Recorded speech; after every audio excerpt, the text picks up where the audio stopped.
Shalom. This week we are reading Parashat Vayishlach, the 8th portion in the book of Bereshit, Genesis. We're learning all about the patriarch Jacob, known in Hebrew as Yaakov. The portion, which begins with chapter 32 and verse 4, takes its name from the first word, Vayishlach, meaning, and he sent, as in, and Yaakov sent messengers ahead of him to Esau his brother, to the land of Seir, the field of Edom. The Torah portion of Vayishlach presents a sprawling array of many of the seminal events in the patriarch Yaakov's life, including Yaakov's struggle with an angel, his meeting with Esau, the rape of Yaakov's daughter Dinah by Shechem, and the revenge of Shimon and Levi on the city, God's adding the additional name of Israel to Jacob, the birth of Benjamin and death of Rachel, the burial of Yitzchak by Yaakov and Esau, and that's not all. There's so much to learn here. The Parsha spans 23 years, from the time of the encounter between Yaakov and Esau at the time of Yaakov's return from Haran to Yitzchak's death. Torah ascribes a status to the three patriarchs, Abraham, Isaac, and Jacob, which can certainly be described as larger than life. Each one of these men is synonymous with one of God's divine attributes, based on the template of how each one of them served God during their life. Abraham's life teaches us that he was the personification of chesed, of kindness. Isaac is the embodiment of gvura, of fear and awe of God. And Yaakov, tiferet. He is truth, as alluded to by the prophet Micah, chapter 7 and verse 20. Grant truth to Yaakov, kindness to Abraham.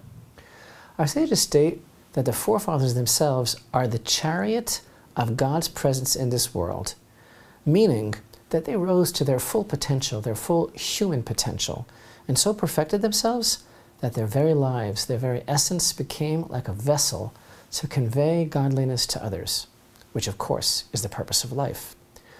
What a powerful, esoteric, evocative statement that they were the chariot of God in this world. Yet men they were, human beings.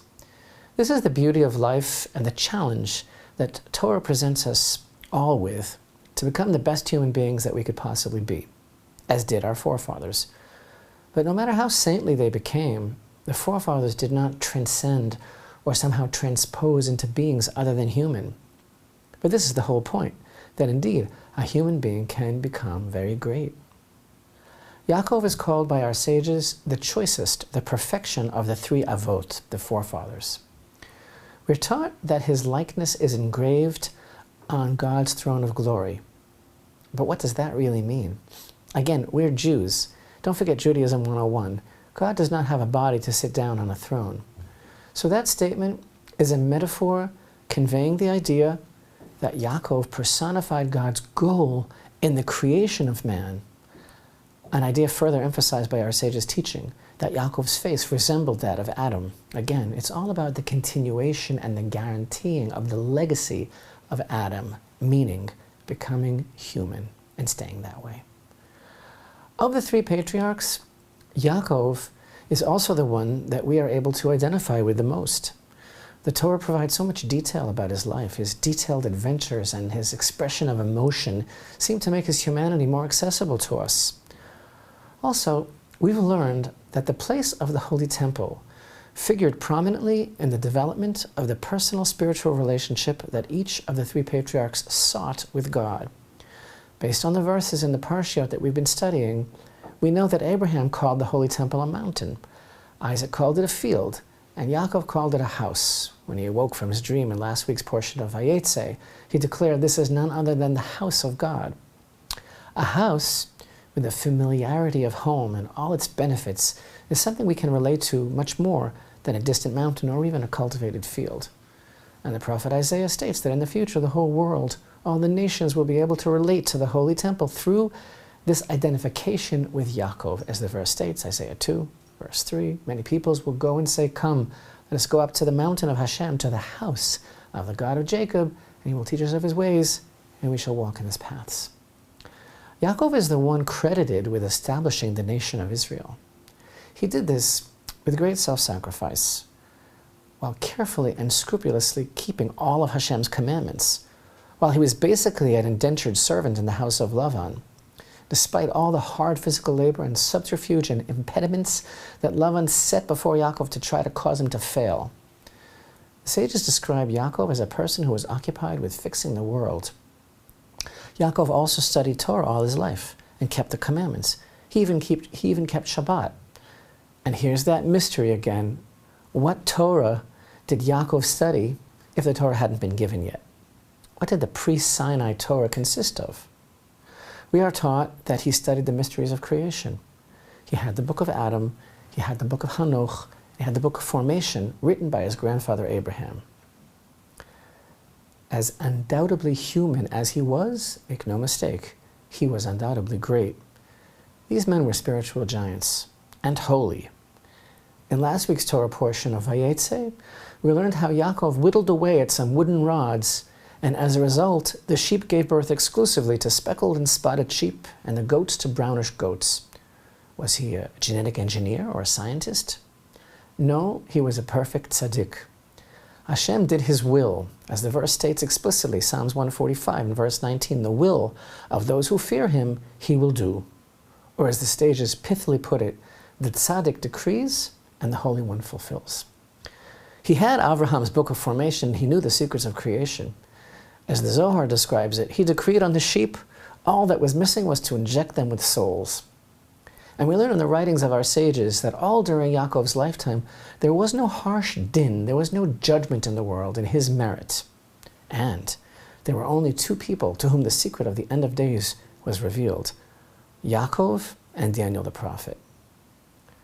In fact, we said that the parsha is called Vayishlach, and he sent, and as I began, I deliberately translated the words of our first verse as, and Yaakov sent messengers ahead of him to Esau his brother.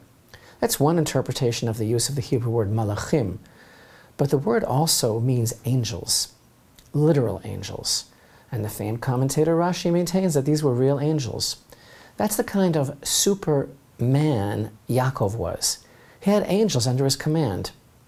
Looming confrontation with my angry, hate-driven, psychotic brother who's converging on me and my family with an army of 400 armed men? No problem. I'll send some angels on ahead. So now open up your hearts in the deepest way for a profound, game-changing life lesson taught to us by our father Yaakov in this week's Parsha. And we learn it from some unsung words, not from a dramatic verse. We learn it from some words that we might tend to gloss over. This man, who had angels under his command, what kind of a man was he really? Although more than 20 years have passed since Yaakov received the blessings from his father Yitzchak, he's still concerned about the destiny-charged meeting with Esau, who is closing in to meet him with an army of 400 men. Now, as everybody knows, he prepared a three-part strategy consisting of sending a gift, praying for deliverance, and preparing for war if necessary. As part of the preparation for this dramatic meeting with Esau, Yaakov prays to God to save him from the hand of his brother Esau. He begins to pray at chapter 32 and verse 10, God of my father Abraham and God of my father Isaac, Hashem who said to me, return to your land and to your relatives and I will do good for you. I have been diminished by all the kindnesses and by all the truth that you have done your servant, for with my staff I crossed this Jordan, and now I have become two camps. Rescue me, please, from the hand of my brother, from the hand of Esau. He said, Katonti, I have become small, I have become diminished. He said that at the beginning of his prayer. Become diminished by all the kindnesses and truth that you have performed for your servant. What did Yaakov mean by this, I have become diminished? Well, first of all, some backstory. There are two ways of understanding what Yaakov meant when he said, for with my staff I crossed this Jordan, and now I've become two camps. One way of understanding it is that all Yaakov had when he crossed the river, back when he was originally fleeing from Esau on his way to Lavan, all he had was a staff. He had nothing else to his name. And now he's like, wow, he has so much family and possessions that he can divide it all into two huge camps, as he has done now in preparation for his confrontation with Lavan. But the other famous and widely accepted interpretation is that with my staff I crossed this Jordan, that the Jordan River split before Yaakov's staff. Literally, with my staff I crossed this Jordan. We're talking a miracle here. The Talmud understands from Yaakov's words, I have become diminished, that the merits of a person for whom a miracle is performed are diminished. It costs something to have a miracle done for you, and your balance goes down. Rashi explains that based on this principle, Yaakov feared that Hashem's great help that he had heretofore given him diminished from his merit, from the accruement of his merit, and his credit, as it were, was maxed out. And thus he was afraid for his meeting with Esau. I have been diminished, meaning I am inadequate on account of all the kindness that Hashem has bestowed on me. So this man, who saw God at the top of the ladder, who had the ability to send out a commando squad of angels, who fought with an angel and won, who had the ability to split the Jordan, he felt inadequate on account of all Hashem's kindness. He felt small, undeserving of God's kindness. Reflecting on all of the Holy One's kindnesses, he said, Katonti, I have become small. In short, he didn't feel he deserved anything. He didn't feel worthy.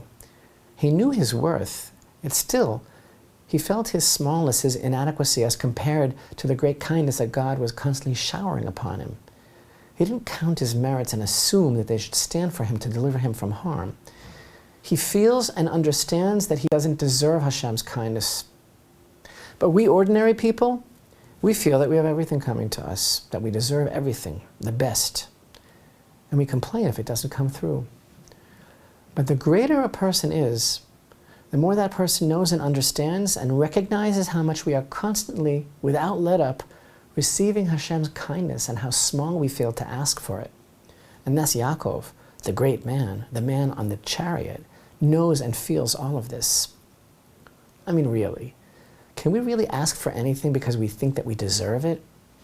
All our good deeds don't amount to a drop of what we need to thank God for all the kindness that He bestows upon us at each moment.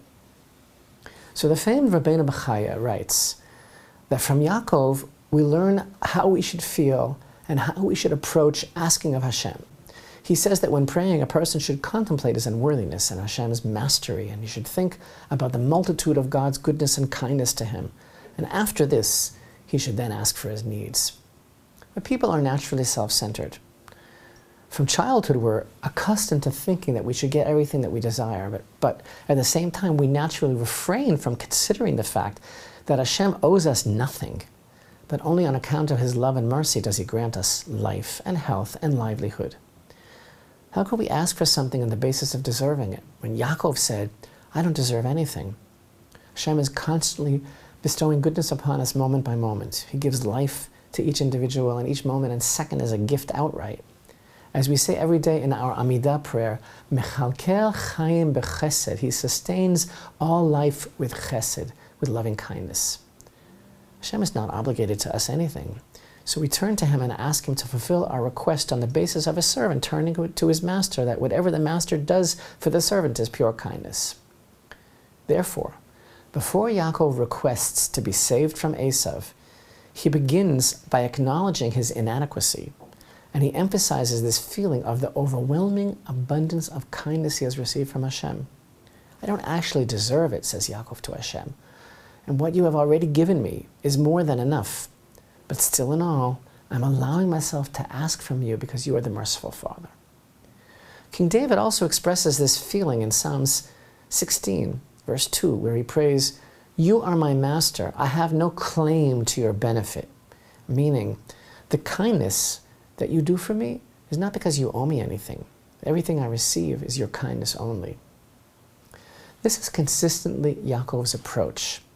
Thus, when Esau asks him about his children, he answers, The children whom God has graciously given your servants, chapter 35 and verse 5, using the word chanan.